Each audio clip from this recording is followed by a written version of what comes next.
there and welcome to another gaming review. This time I'm going to be looking at an Xbox 360 game which came out a couple of years ago now, but it's one of my favourites. It wasn't a very commercially successful game, but I think it's worth picking up. The game is Warriors Legends of Troy, and it is part of the Dynasty Warriors series of games. For those that don't really know what type of game it is, I would best describe it as like a hack and slash game where your single character has to kill and destroy, fight sort of lots and lots of other characters that are on screen at the time. So most of the time you're literally surrounded by soldiers and you have to just hack and slash your way through them. Now the reason I like this game is because it is based on the Trojan Wars and Homer's Odyssey, the story of Achilles, Hector, Paris and King Agamemnon.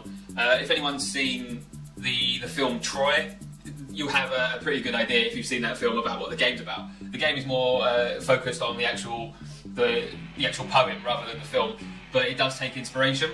For example, the first level is the storming of the beach of Troy, where you play as Achilles, who looks exactly like Brad Pitt's character in the film Troy. Same shield and armour, and you literally jump off the ship while there's 1,000 other ships coming to land on the beach. The good thing about this game is that you play as, I think, 8 different characters in total.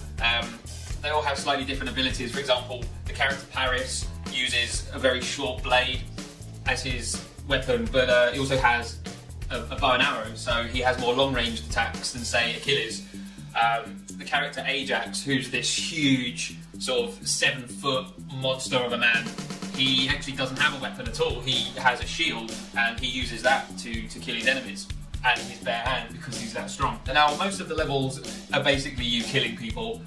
Some of them have different objectives, such as protecting a certain person or a certain area, and overtaking, rescuing villages, that kind of thing. There's nothing really groundbreaking here, and it does get quite repetitive because all the levels are pretty much the same.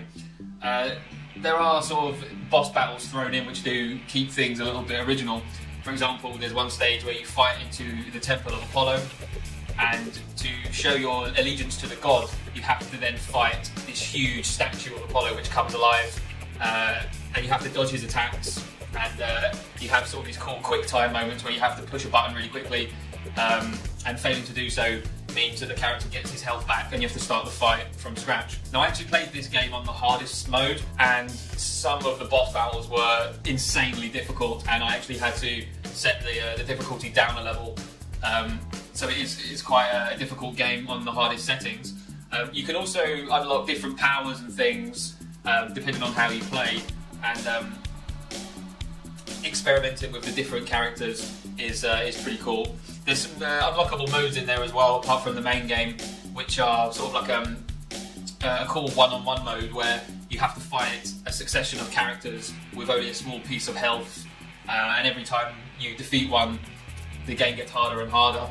That's quite a cool mode, and you can probably pick up the game quite cheaply nowadays, probably around the £15 to £20 mark, and it's not the best game in the world. The graphics are good, the sound's good, the gameplay can be repetitive, but I bought this game knowing exactly what type of game it would be, a hack and slash game. It's not going to be winning any original awards, but I thought it was fun, and it's a good challenge, and it's pretty fun to play, so I'd give it a 7 out of 10. And please leave any comments if you played the game or are interested about it, or have something to say, and thank you for listening.